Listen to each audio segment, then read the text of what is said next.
కార్తీక్ గట్టిగా అంటాడు. ఫుడ్ కల్తీ చేసింది ఎవరో నాకు తెలిసిపోయింది. ఆల్రెడీ పోలీసులకు కూడా చెప్పేశాను. ఈ మాట వింటూనే పారిజాతం, జ్యోత్స్న ఇద్దరూ ఒక్కసారిగా వణికిపోతారు. జ్యోత్స్న మనసులో అనుకుంటుంది, ఇతను ఏదో ఆడుతున్నాడు, ఖచ్చితంగా ఏదో ప్లానుంది. జ్యోత్స్న పారిజాతాన్ని చూసి అడుగుతుంది, దీప ఎక్కడుంది? బావ కనిపిస్తున్నాడు, ఆమె మాత్రం ఎక్కడా? ఇంకోవైపు దీప నిశ్శబ్దంగా బావగదిలో ఫోన్ పెట్టే పనిలో ఉంటుంది.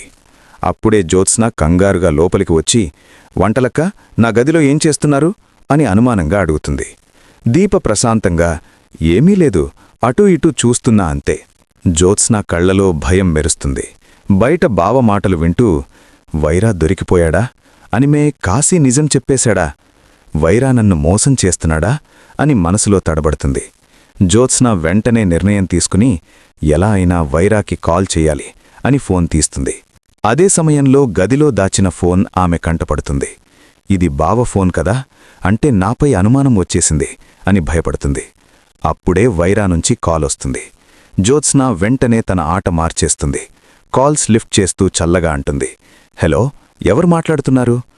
వైరా షాక్ అయ్యి, మీరు కాల్ చేశారు కదా, ఇప్పుడు తెలియనట్టు మాట్లాడుతున్నారేంటి?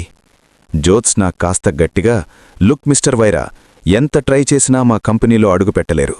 నా నాన్న అరెస్ట్ వెనుక నువ్వే ఉన్నావు.